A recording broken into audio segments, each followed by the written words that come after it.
5, 4, 3, sort of one more second. Hi, guess what? I'm back. We just finished doing a live Ask a Traffic Cop segment, and we do that Monday to Friday, but we also have a podcast, and that's what this is. Normally, we pre-record, not in the real world, not live, but today we're doing something different. We are live with Robyn Robertson from TIRF, that's the Traffic Injury Research Foundation. Welcome. Hey, Sean. It's always good to have you here. We've done a whole bunch of episodes. We've been doing this for a while, but again, we've always been doing it quietly and privately, and then publishing it later. But we decided to walk on the wild side, and today we're going live, which means that if you're watching this and you're watching it live, you can actually comment. We are currently broadcasting on YouTube, Facebook, Twitter. We're on Twitch. Where else are we? We're everywhere. And the only place that you cannot actually interact with us is on Twitter. So if you want to watch us, you can get us on the TIRF YouTube page, the TIRF Twitter page. Okay, Twitter page. You can watch, but you can't talk. So if you want to participate from the TIRF side of things, jump onto the YouTube page. If you want to participate from Traffic Services, you can get us on YouTube, Facebook, Twitch, or LinkedIn. And yeah, we will. And TIRF's LinkedIn too. I got a message from our producers. It's so fancy. So yeah, we are talking about something that is which is unique, because we talk about impaired driving all the time, and obviously we know that impaired driving is illegal, it's dangerous, there's all sorts of issues with it, but we've always just talked about it as a global issue, and not really gotten into the fact that there are differences between people who are driving impaired, and the title, we put it in the description, it's that impaired or drunk driving, it's a women's issue too. Is that, Did I say that right? Yeah. So how is it different for men and women? I think that's really how we just jump into it, because obviously you've got some details, some information. Yeah, so we have looked at a lot of the research literature over the last 3 decades, and also spent time working with women who are convicted drunk drivers. And I think some of the most fundamental differences between men and women is how much alcohol we consume and how our body metabolizes it. So when you drink alcohol, it goes into your stomach. Depending on how much food's in your stomach, it goes through your pyloric valve into your lower intestines and is distributed in your blood. With women, we have less of an enzyme in our stomach called dehydrogenase, which means we don't break down as much alcohol in our stomach, and more of it goes through directly into our bloodstream. Wow. In addition, women also have less water in their body than males, which is a diplomatic way of saying we have more fat in our bodies than males. And because of that, we have less water in our bloodstream to dilute the alcohol. So essentially, if you took a man and a woman who had, kind of eaten the same meal and approximately the same size, if they had the same amount to drink, the woman would actually have a higher blood alcohol concentration than a man. So as women, we don't metabolize alcohol the same, which means we cannot drink as much. We become more impaired drinking less. Let me put it that way. That's fascinating. And obviously for the people watching, we're talking about biological women and the fact that there is a difference physiologically. And it makes it different. I've arrested both men and women for impaired operation. I'm not a breath technician, so that's something that I'm sure they know lots about. But I've never had this discussion about what would cause a man versus a woman to have different effects. We talk about the fact that everybody deals with alcohol differently, but globally, and I've never looked at it from male versus female. Yeah, and I mean, there's other important differences too, like how much you have to eat before you drink can also affect how impaired you become. So if you're not eating before you're drinking, or if you're eating a salad before you're drinking, that means more of the alcohol goes through your stomach because there's nothing in there to hold it in, and means it goes to your bloodstream faster without being broken down. Whereas if you're eating like pasta or pizza or hamburger, something that has carbs, something that has fats, that means more of the alcohol stays in your stomach and gets broken down. So your blood alcohol concentration doesn't go quite so high. So there's so many factors beyond. I mean, we know that there's factors beyond that of who you are, physically. But yeah, your diet makes a huge difference, and it's always been that concept of eating or not eating, I think, which is global. But it's very interesting that you bring up what you're eating. But where there isn't a difference, Sean, is how fast your body metabolizes out alcohol. So one of the important things for women in particular to be aware of too is we often talk about your body will metabolize about a drink an hour. And when I say a drink, I mean a standard drink, either beer, wine, or spirits, not the mega pints and the mega drinks. I just had one this big. I just had one this big. But your body only metabolizes alcohol so fast. So when you hear that one drink an hour piece, that's actually for men. That's for a 6 foot, 180-pound man, right? Women, it takes us longer. So when you're going out with male friends or your spouse, it's difficult for women to match them drink for drink, because as women will become impaired faster biologically than men, and particularly drinking the same amount. So for women, it's a little more than an hour. So when you're thinking about how much you're drinking, you have to keep that in mind, that it takes us longer. And those are estimates, because beyond that estimate, it could take someone who matches that description to take even longer. So, and the biggest problem we have is that once we start drinking, our ability to judge and estimate how we are on that scale of impairedness, we are, and very often we are impaired, even though we're well below the legal limit, and you can be arrested and charged for impaired driving, even if you are not over 80. And there's other things to take into consideration. But impairment can be any amount of alcohol, because everyone deals with it differently. I don't know if you've seen the same video that I always reference, but we have some training videos. In one of them that always stands out is of a man who is fall down drunk. At least that's the best way I can describe him. He's having difficulty balancing and staying upright. He's slurring his words. He's a mess. Mm-hmm. He blows somewhere around 100, 150, something like that. Whereas a woman walks in later on in another scene, and they are straight as an arrow. Nothing, you would never, ever believe that this person's impaired. And I believe they blew 300 or 400. So everyone deals with alcohol very differently. But that doesn't mean you should be driving under the influence of it.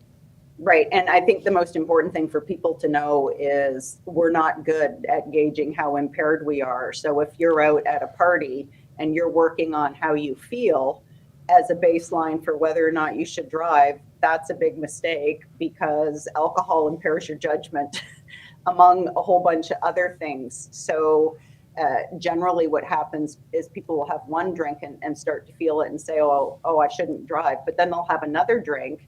And because their inhibitions are lowering, they're like, oh, I'm fine to drink. So basing your decision to drive on how you feel is a really risky proposition, because to your point, Sean, people, even with one or two drinks, some of them can be very impaired at that level. And that's why we have those low BAC provincial offenses here in Ontario as well as other jurisdictions. Did you ever see the movie Weird Science? Yes. Do you remember the scene where a young man's in the backseat? These are young kids, and they're basically, I dare I say, they're geeks. I think they would agree that would be the description that they would have used. They make a woman at home in a computer, and magic comes into play. But at one point they're blitzed, or at least the guy in the back seat is, and he says, "I'm fine to drive. Give me the keys." And you are not making good decisions when you're drunk. That's part of being drunk. Yeah. But I got to clip that video. Yeah, and I think the other thing people may not always appreciate is the way that alcohol affects you. So some of the effects of alcohol on the brain include lapses in memory, lapses in judgment, and then physically you see the slurred speech, you see slowed motor coordination and reaction times, which are critical for driving. And then it also affects what we call executive functions in the brain. So those are things like our ability to perceive distance. So what happens after you drink alcohol and then you decide to drive, you're more likely to take risks. And that's why we see a lot of impaired drivers and fatal crashes are either speeding or also not wearing their seatbelt. They have difficulty maintaining a constant speed and trajectory. So staying on the road, staying between the lines and driving at a constant speed. And then they also have decreased attention or concentration, which means they're not situationally aware of what's happening around their vehicle.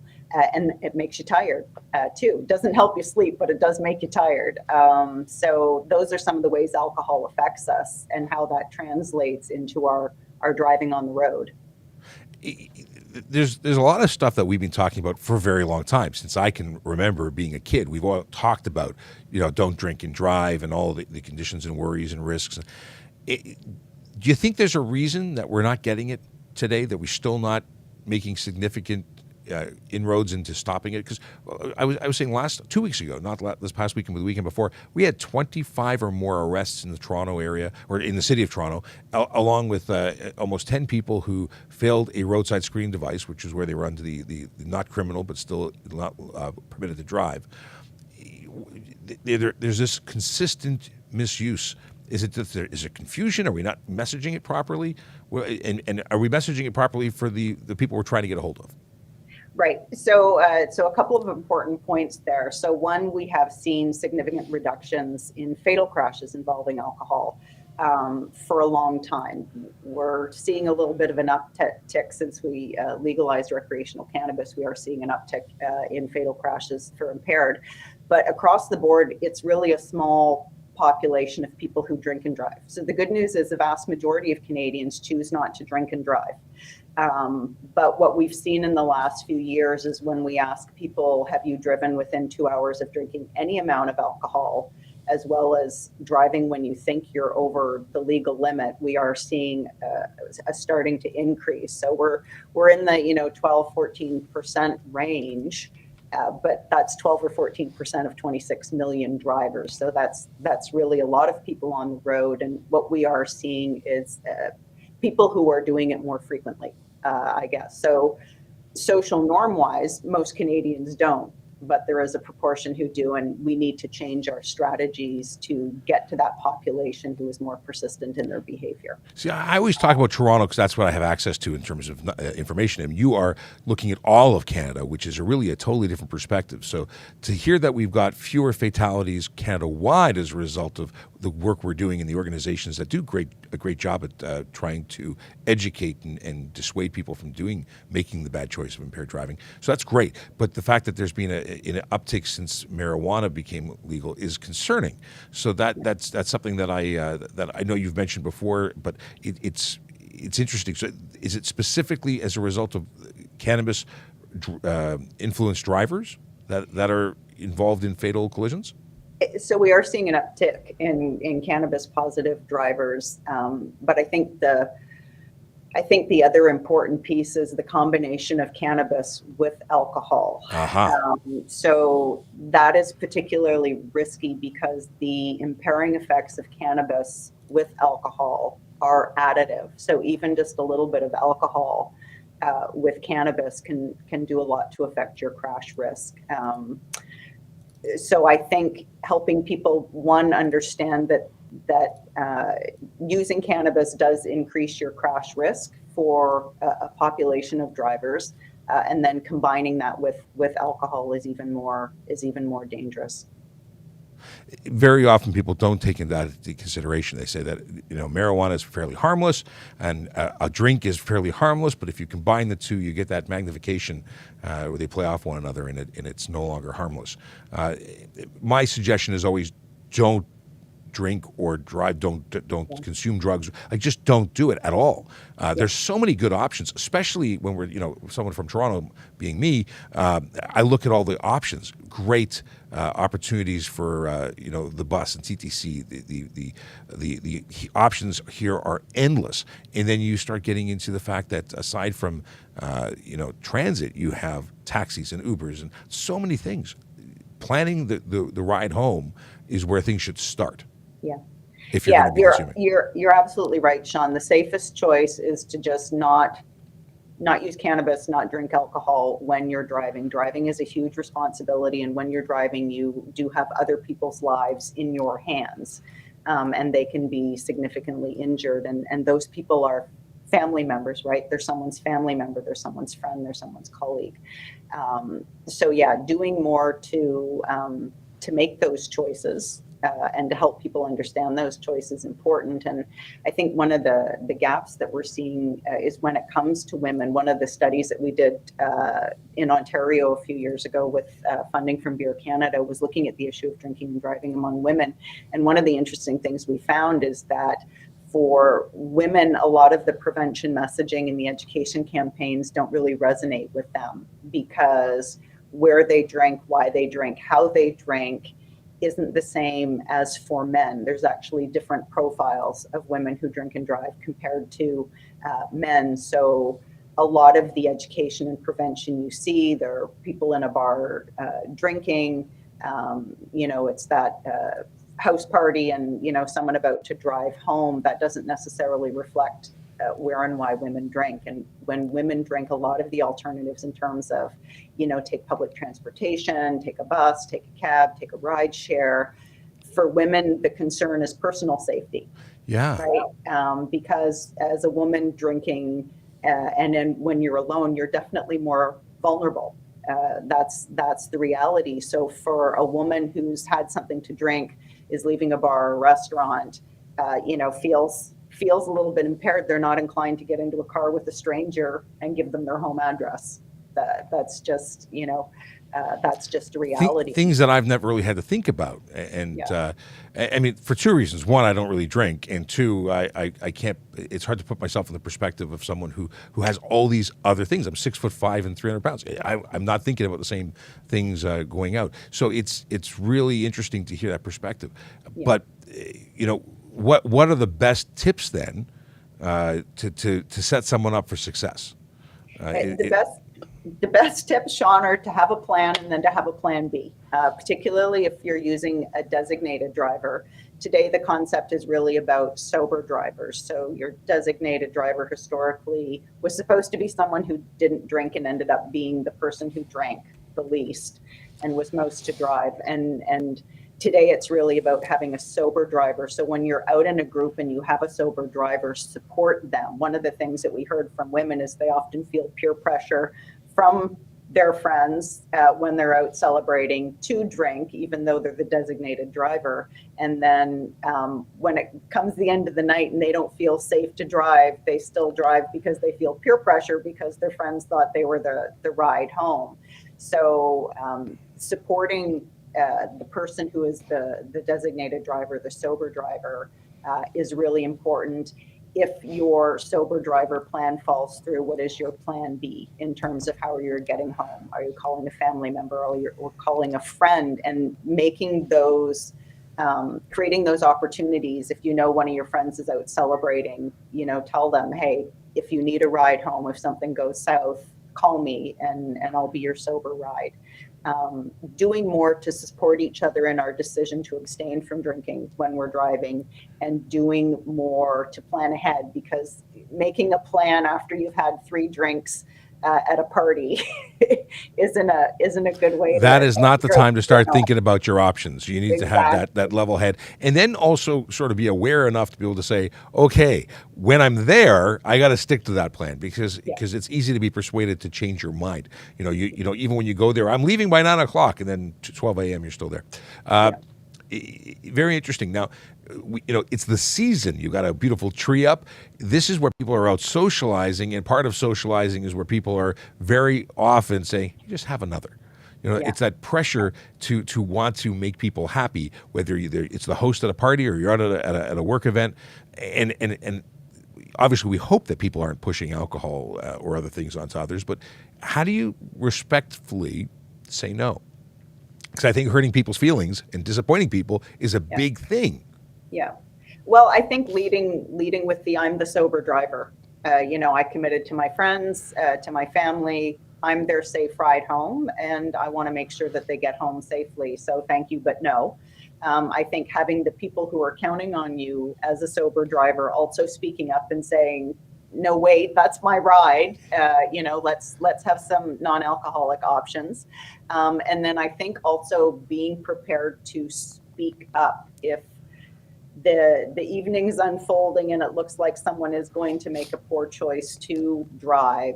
What are those conversation starters? How do you have that conversation constructively? And there's two great resources to get that information. One is our Sober Smart education program, which has a lot of those facts and tips, a lot of what I'm talking about today. You can find those facts, and those are great conversation starters. So when someone's encouraging another woman to have a drink, it's like, hey, wait, as women, we can't metabolize alcohol the same. So I'm going to choose no. There's also Drink IQ, which has a lot of great information about alcohol in the body and the effects of drinking. So if you're looking for good information and those quick facts to speak up and prevent someone from driving after drinking, those are two great resources to work with. And Drink IQ, can I actually, I'm going to put some things on screen because I can do that. You're so talented, Sean. No, I'm cutting and pasting. Technology at your fingertips. I'm simply cutting and pasting because a birdie is sharing this information with me. And let's see here. Do I have it? There we go. So I can put that Drink IQ. Did it work? Yes, it did. That is a play. Now, what is a Drink IQ? Tell us more about Drink IQ. So Drink IQ actually allows you to take a quiz. We often think that we know a lot about alcohol and we know a lot about drinking and driving, and Drink IQ is a place where you can actually find out answers to some of those common questions that we have. Like, what's the difference between, one of the common ones is, what's the difference between beer, wine, and hard liquor? We often think that drinking beer is less impairing than drinking something like hard liquor. And it's like water for most people, right? The reality is, well, it depends on what kind of beer you're drinking. But I drink actual water. Exactly. But the reality is a drink is a drink is a drink. So whether it's a standard beer, a standard glass of wine, or a standard shot of hard liquor or a mixed drink, the alcohol content's the same. So it's not like, I can have two beers and that's just one drink with hard liquor. It's like, no, a drink is a drink is a drink. Okay, I'm going to put the other website up so we can talk about something else and come back to the sobersmartdriving.turf.ca. But a birdie told me about the idea of mocktails and sharing these recipes with the host in advance. But I've got one better. Do you know what looks like alcohol but isn't alcohol? Water. You put water and ice in a cup and walk around with it. And when someone offers you a drink, I'm good. I'm only drinking this tonight. I'm good. You don't have to get into what's in the glass. But always, if you have a glass that's full of something, it's great. And you can throw a lemon in and decorate it as though it was something that is fancy schmancy and maybe more exciting than water. But water works. And that's one of the good strategies, actually, when you're out at a party, is to drink a glass of water for every drink that you're drinking. And particularly, like when you're drinking alcohol, you need to stay hydrated, right? That's why you wake up the next morning when you've had several drinks. You wake up in the morning and you feel terrible. Drink water before you go to bed. Drink water while you're out. Have water with every drink that you're having. And you're right. When people ask you, do you need another drink? It's like, no, I'm good with what I got, thanks. So, just being comfortable saying no, because no one wants to see an impaired driver on the road. But it is a skill to develop the ability to say no. I know that when I started as a court officer many moons ago, I had a difficult time telling anyone no. I mean, I was in jail. A guy would want an extra cheese sandwich. I'm like, well, it's only a cheese. No, I had to learn how to say no. So it's a skill that I had to work on. Now I can tell everybody no. In fact, they called me the CEO of no when I first started doing what I do on social media because people say, is this legal? No. Everything's no. I'm really good at it now. Anyway, sobersmartdriving.turf.ca. What do we find there? Okay, so that's where, if you want to learn about the laws and penalties in Canada, not just the criminal penalties, which are federal at 08, but also the low BAC penalties at 05 across provinces, you can learn about that. You can learn about how alcohol affects your driving. You can learn about how alcohol plays a role in fatal crashes and your crash risk. And you can make some comparisons between, what's happening in Canada and what we do in Canada versus what we do in the US. I know you've had a couple of US police officers on, and yes, their impaired driving system and their laws and their penalties are very different than in Canada. So, and you can learn about who drinks and drives and why people drink and drive. And like I said, men and women, very different reasons. The research that we did around women, so we talked to more than 150 convicted female impaired drivers. Wow. And the things that they told us suggest that there's really three different profiles of women. So the first is your younger, college age, early 20s crowd, and they drink to fit in. They drink before they go out, and they will often try and keep up with the guys in their social group, and they drive themselves because they know that they're their safe ride home, which may seem counterintuitive, but they're thinking personal safety, not road safety. Then you've got women in their late 20s, early 30s who maybe would never have had a drinking problem, but they meet a partner or a spouse, and their drinking picks up to keep up with them. Or they have children. We talked to a number of women that said, once I had children, my drinking took off. And you see these women drinking on play dates. Kids get together, they're drinking on play dates. Come 4:00 in the afternoon, they've had several glasses of wine, and they're not going to call their husband or their spouse and say, hey, I've been drinking here all afternoon with our 3-year-old. Would you like to come pick me up and drive me home? So they make the choice to drive. I can imagine them not wanting to be found out. That's not something you want to admit. Exactly. And then you see women in their 40s and 50s who may have gone through something significant in their life. Their children have left home, they're going through a divorce, a parent is sick, or a parent has died, and they end up drinking at home and drinking daily. And that becomes kind of a regular part of their routine as a coping mechanism. So most of the women we talked to said something happened in their life immediately prior to them getting arrested for drinking and driving that contributed to their drinking. And they often picked up not just one, but several arrests, incidents in a short period of time. So those are some of the flags that we see with women drinking and driving. So not excuses, but certainly understandable things that people go through different stressors, and those they set forth a set of events that could take someone who had never had the intention of breaking the law into a position where they're just making poor decisions.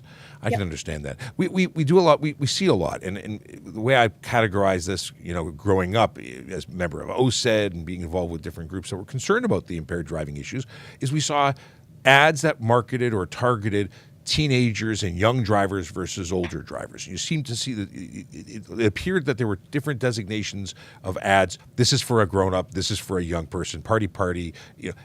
Should they be divided more? We're talking about women's issues that are different than men's. Maybe we should be targeting education that way. Yeah, and what we do know from the research around education campaigns is it does need to be personally relevant. So people need to see themselves in the situation. So just talking now about women, you don't see ads about drinking and driving with women having a social afternoon with a play date with their kids. So when they see those kind of late hours, young people drinking in a bar, that doesn't reflect their experience. So they may not resonate with that. Same with older people. We often think, and a number of impaired drivers do age out of impaired driving, like they age out of criminal offending generally. But we talk to women in their 50s, 60s, and 70s who are grandmothers who had been convicted for drinking and driving. So that perception that it's just one type of person who does it is wrong. These are people from all walks of life, and to your point, find themselves in a situation, make a poor decision, and there they are. And because that poor decision is usually made on the heels of already being impaired, it's easy to find your way down that road. It's not a defense. It just happens to be that you get there, and that's where you are. Yeah. Yep. One of the other interesting things I did want to talk about, Sean, while we're talking about age, is the difference between young drivers and then kind of your young 20-something drivers. So young drivers, of course, are at risk because they have a higher crash risk. Like in the last 5 years, on average, about 16% of drivers killed in fatal crashes were aged 16 to 24. But that age group only actually represents 11% of the population.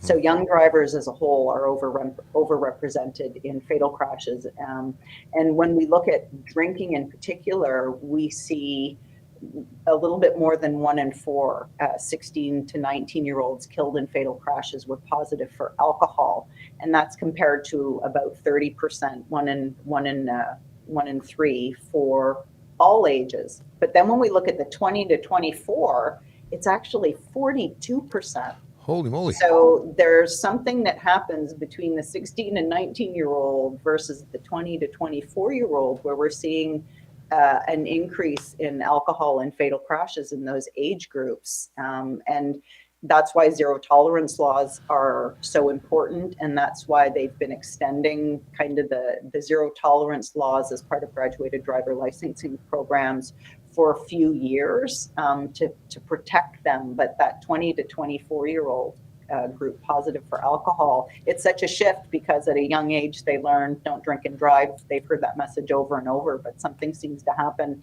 when they're 20, and maybe it's they've gained more experience driving, they feel more comfortable driving, Comfort. there's more peer pressure.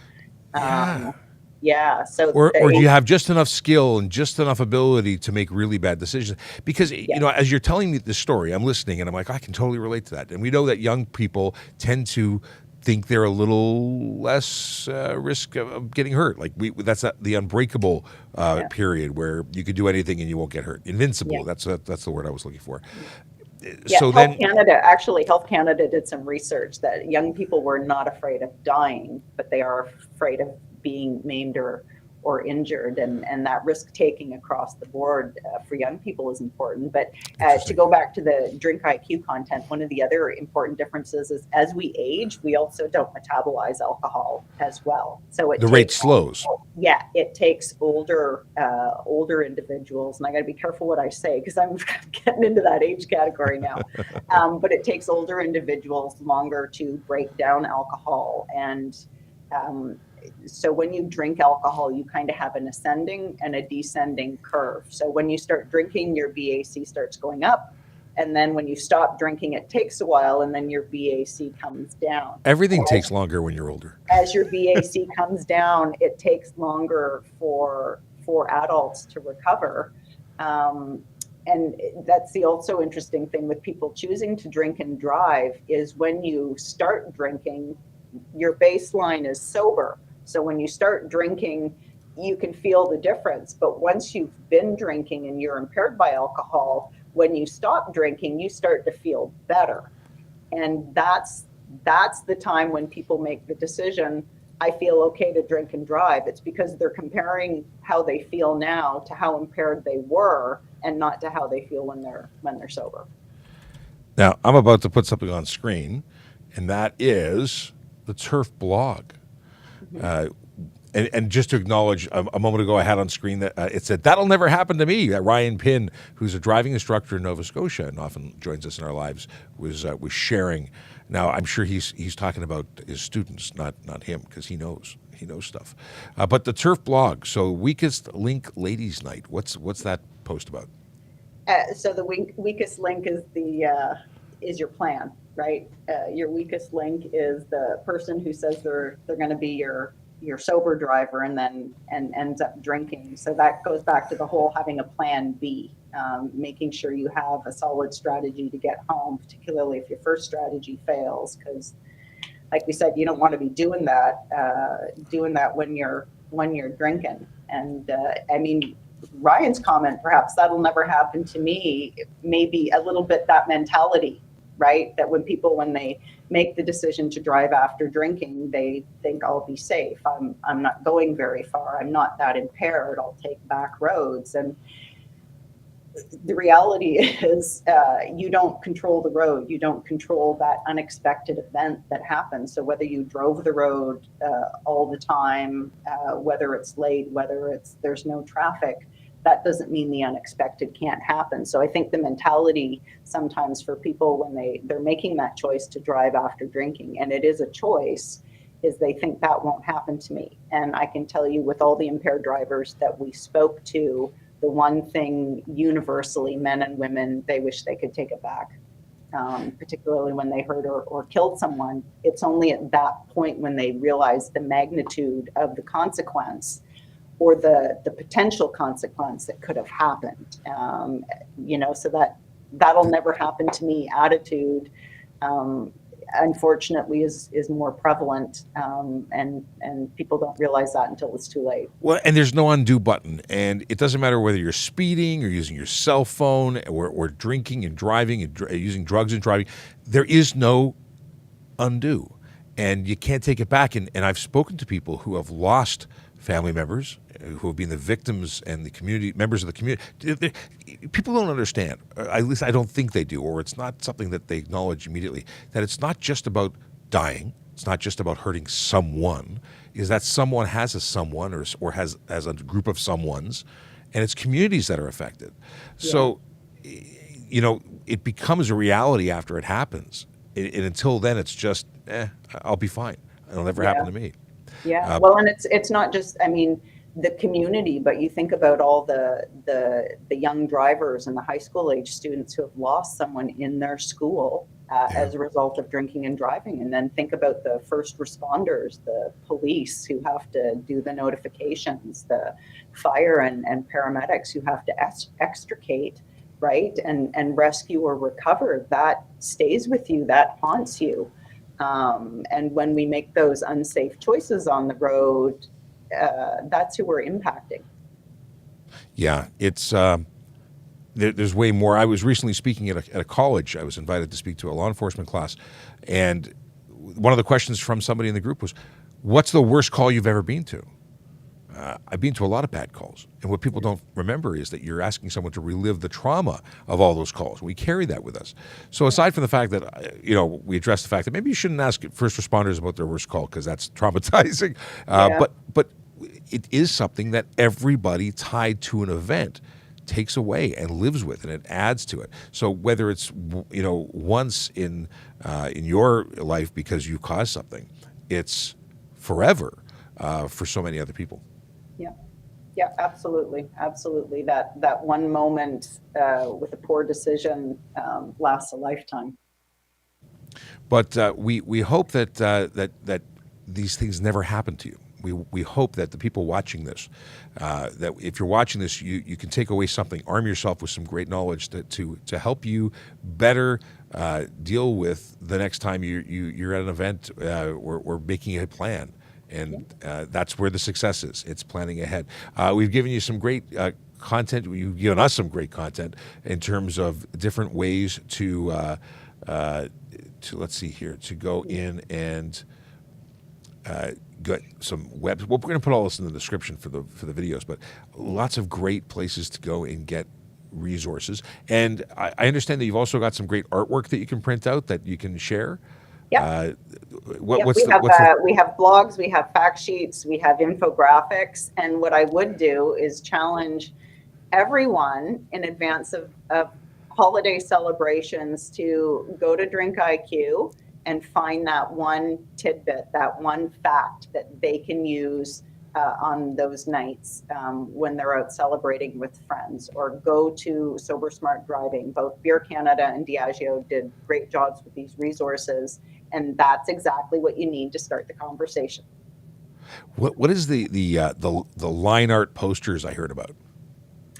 So on Sober Smart Driving, there are posters that you can use in your workplace, that you can use in schools, that you can use really anywhere, that talk about some of the messaging, that tackle some of the myths for people in terms of drinking and driving. So the line art have important messages. Like the big one for employers and employees is once you have a criminal conviction for impaired driving, that can limit your travel options. Yes, a lot of people don't realize that the U.S. can turn you away for drug or any criminal charges. But we recently heard a story through TikTok that someone was trying to get into the States and got a lifetime ban. Yep. I mean, 5 years is the average, but lifetime, you're not suitable to enter the country. Sorry, goodbye. And apparently there is no way to challenge that. Yeah, so for the U.S., for the customs coming across the border, it's considered a crime of moral turpitude, which means they have discretion. So if they want to bar you from entry, they can bar you from entry. And in Canada, we've had that for years, right? For a lot of Americans with impaired driving convictions, they get to the border and they realize they can't cross because in Canada, we won't let you in for an impaired driving conviction. Things that people don't consider. Well, many people don't consider impaired driving or other things that are serious and dangerous to be crimes. They don't see they're not concerned. They think they're minor until, of course, they get that education where they realize, ooh, it's big. It's serious. It means something. They obviously take it seriously in the United States, and we should be taking it seriously here. I'm going to sneeze. So for people hosting holiday parties too, they may want to look at the line art posters in Sober Smart Driving and just print two off. They're printable in all sizes. Just print two off and put them on the walls to start a conversation during the party and to send a message, about the importance of separating drinking and driving to keep everyone safe. So you just triggered a thought. When you consider hosting a party as the host, there's an opportunity for you to be the responsible one. So hopefully, if you're taking care of everybody else's happiness and festiveness, you're also taking care of their safety. And you can be held responsible for over-serving or allowing somebody to get behind the wheel of the car from a. There's all sorts of implications. So this is an opportunity to decorate with some conversation starters, and that's awesome. I like the idea. And workplace stuff too. There are a lot of work parties that get out of hand, from what I understand. Although I've never been to one of those. But the deal is that you could do something, even if it's minor, by decorating. Like I love the idea of these posters, so I look forward to seeing those. And what else? Yeah, the posters. I should tell you that the posters were created by a young Canadian artist. I might know this artist. Is it the artist I know? This is Kylie Bowman. She has Mildly Mad Graphics, and she's done some great visuals for us. So we're happy with her and Jen in our office. They both work together to make those posters happen. And actually, she's responsible for our caricatures on the episode art that's related to this episode. So yes, very cool. Kylie's awesome. We recently I got to spend time with Kylie when we were in Ottawa speaking. When we talked about large trucks. It was all about big trucks. Yeah. I will just because we can. We'll add the link to Mildly Mad Graphics for anybody who wants to see some of the amazing stuff that Kylie has produced. And now you'll know exactly where all the magical stuff from Turf comes from. Yeah. Awesome. Well, this has been awesome. We've been chatting for like 40-ish minutes. And if there's anything you want to leave our viewers or listeners with, this would be that opportunity to close. Because I think we've covered it all. This has been good. Really good. Yeah. Possibly like great. I said, I just with the holidays coming up, lots of people on the roads, lots of people busy, lots of big trucks on the road delivering all those things that we are looking for Christmas and the holidays. I would challenge everyone to go to Drink IQ, go to Sober Smart Driving, get your top 1, top 2 talking points and talk about them as you're celebrating to help create that awareness that most Canadians don't drink and drive, and we want to be part of the majority. And so one other thing I want to jump back to, a lot of people think this is the season not to drive impaired. This is ride season. This is when they're going to catch you. It's always ride season. We are always looking for impaired drivers. We have an enforcement group called the Vision Zero Enforcement Team. They are always looking for the Big Four. The Big Four happen to be speeders, aggressive drivers, distracted drivers, and of course, impaired. Did I say impaired drivers twice? In any case, we are always looking for people who are putting others at risk. And with the with everyone out now, going out and having these little celebratory opportunities, it's never a time to drink and drive or drive anything but sober. Don't start now. Don't ever do it. If you're going to drive, but drive sober. what we see with fatal crash is actually October and May. Really, those are the upticks? Those are our peak periods for fatal crashes, and we've done a great job at Christmas having the intensive enforcement to really focus on not drinking and driving, particularly around the holiday season, but actually it's a year-round thing, to your point, Sean. 100%. And police are out there doing a fantastic job every day to make sure we all get home safe. Well, you just really spiked my interest. I was saying goodbye, and now I want to know why those 2 months are the upticks. What do you think causes those spikes? Have you found anything that really correlates or directs us as to a reason why?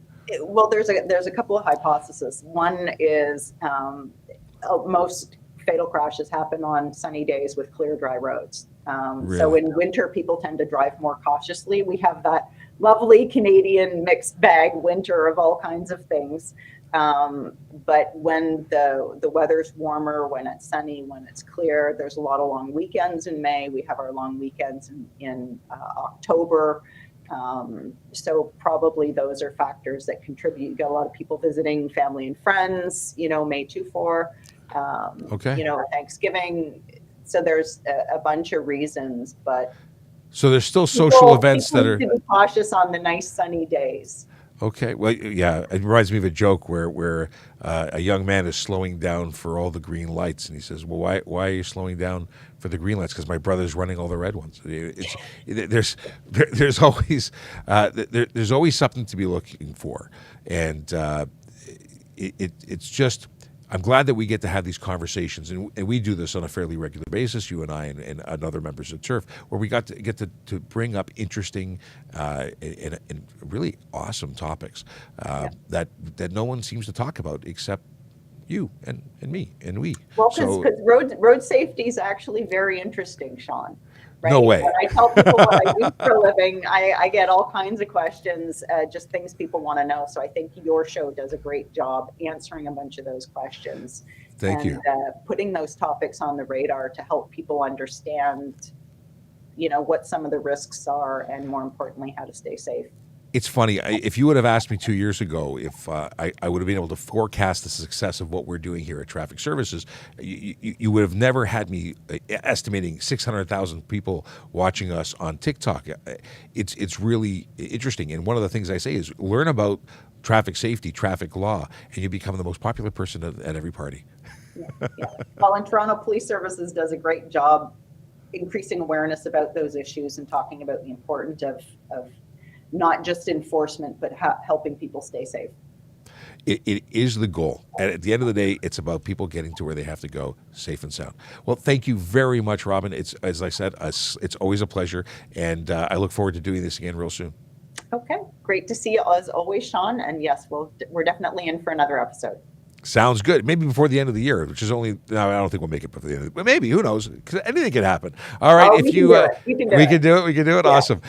For everyone who's made it to this point, the very end, thank you so much for spending time with us on TPS Traffic Jam. Don't forget to tune in Monday to Friday, as long as I make it to work. I do this thing called Ask a Traffic Cop. We're on all the platforms, but we're also everywhere that podcasts are available. So if you want this in an audio-only version, you can get that in the Apple podcast shop app, whatever you want to call it. You can get us on Spotify. We're hosted by Anchor because it's free, but we like them. All right, have a great weekend. It is Friday. Have a great weekend. Drive safe, drive sober, and we'll see you again soon.